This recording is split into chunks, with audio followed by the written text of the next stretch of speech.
Rebonjour. Je t'ai expliqué dans la vidéo précédente sur l'introduction que quand on a des émotions négatives, c'est le signe qu'une partie de toi est en train de saboter tes propres désirs de ta vraie nature. Bon. Mais comment ça fonctionne plus précisément les émotions? Je te propose la méthode OSE pour le découvrir, puis je vais illustrer ça avec le cas d'une séparation amoureuse qui est douloureuse. Alors, dans la méthode OSE, on a le O pour ce sur quoi tu portes attention. Qu'est-ce que tu observes? On a ensuite le S pour qu'est-ce que tu supposes, qu'est-ce que ton cerveau conclut en lien avec ce que tu es en train de regarder, ce que tu es en train d'observer. Et on a finalement le E qui est l'émotion qui résulte de ce sur quoi tu portes ton attention, donc sur ce que tu observes, ce que tu supposes en lien avec ce que tu observes. Fait que, précisément, par exemple, présentement, tu es en peine d'amour parce que ton ex t'a laissé. Bon. La méthode OSE nous fait comprendre que tes émotions, par exemple ta détresse, sont en lien avec ce que tu observes autour de toi. Fait que si tu te mets à regarder des anciennes photos de toi et de ton amoureuse quand vous étiez heureux, puis que là tu conclus avec le S, tu supposes que plus jamais tu vas vivre ça, que maintenant tu es seul pour le restant de ta vie, ben ça t'amène inévitablement à te sentir pas bien, à sentir donc une émotion négative. Pourquoi l'émotion négative? Parce qu'il y a une partie de toi qui vient de se faire laisser, qui a le goût, soit par exemple de reconquérir ton ex ou de retrouver l'amour un jour. Puis cette partie-là de toi, qui est ta vraie nature, y croit.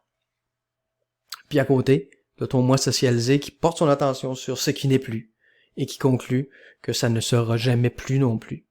Fait qu'il vient saboter ton désir.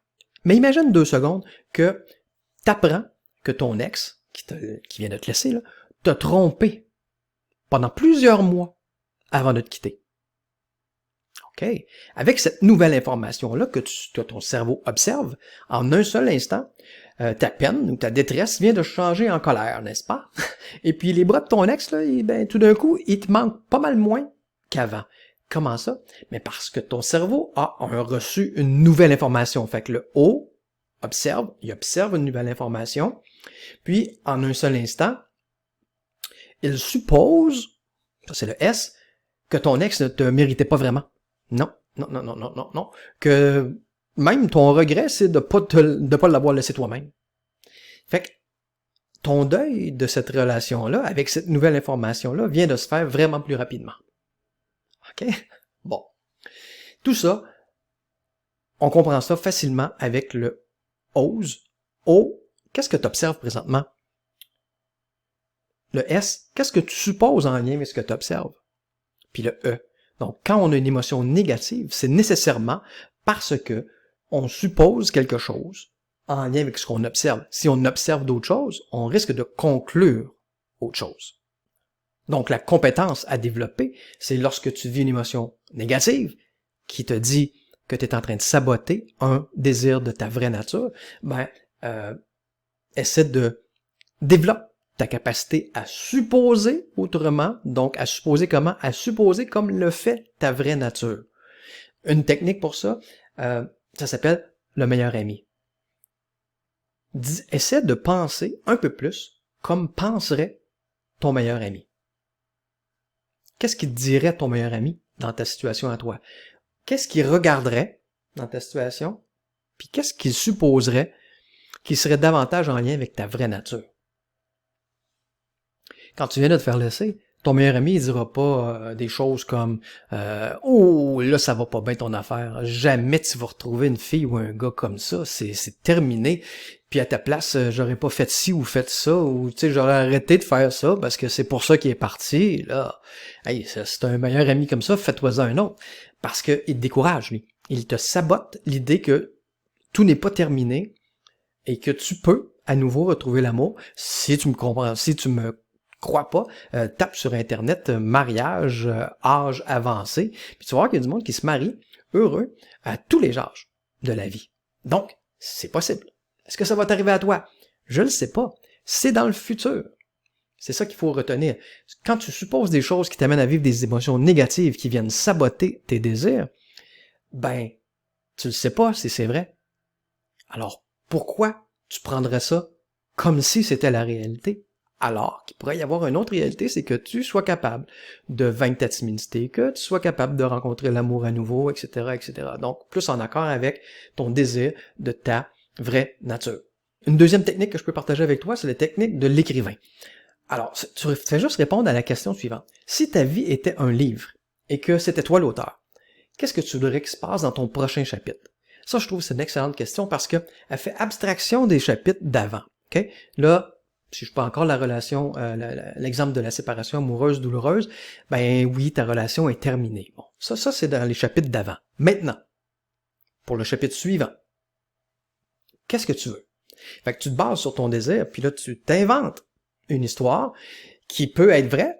Tu le sais pas, c'est dans le futur.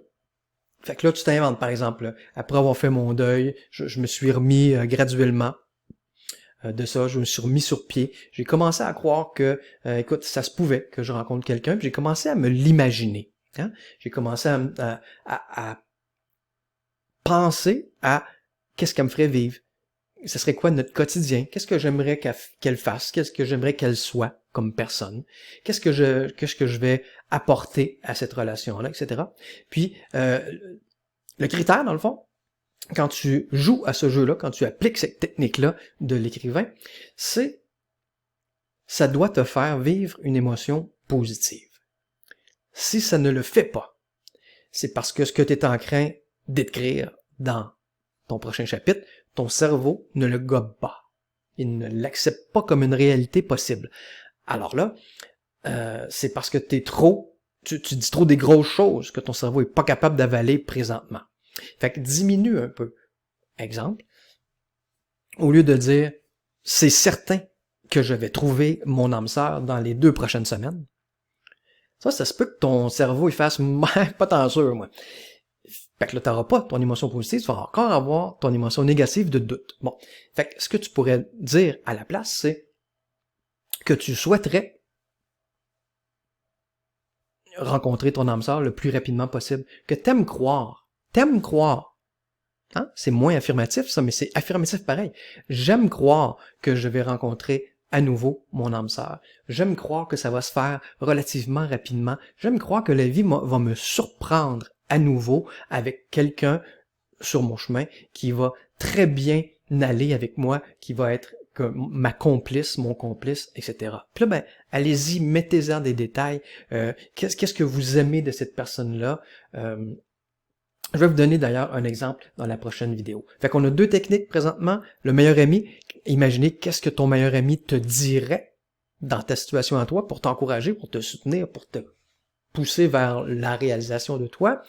Puis là, tente de te dire ça à toi-même, de devenir ton propre meilleur ami. Et deuxième technique, celle de l'écrivain, si ta vie est un livre, si c'est toi l'auteur, qu'est-ce que tu voudrais qu'il se passe dans le prochain chapitre? Puis là, je t'invite à ne pas taper ça à l'ordinateur, je t'invite à l'écrire à la main, parce que tu te rappelles, les émotions sont reliées à ce que tu observes, donc ce à quoi tu donnes ton attention, puis à ce que tu supposes. Là, tu vas écrire des choses que tu supposes, puis le fait d'écrire avec un vrai crayon puis ta vraie main, ça demande de la concentration, ça. Fait que ton cerveau est vraiment concentré sur ta main et ça entre plus dans ta mémoire que si tu tapes ça à l'ordinateur. Fait que, conseil. Alors, je te rejoins tout de suite dans la prochaine vidéo où je vais te donner un exemple de la technique de l'écrivain avec la situation d'une séparation amoureuse.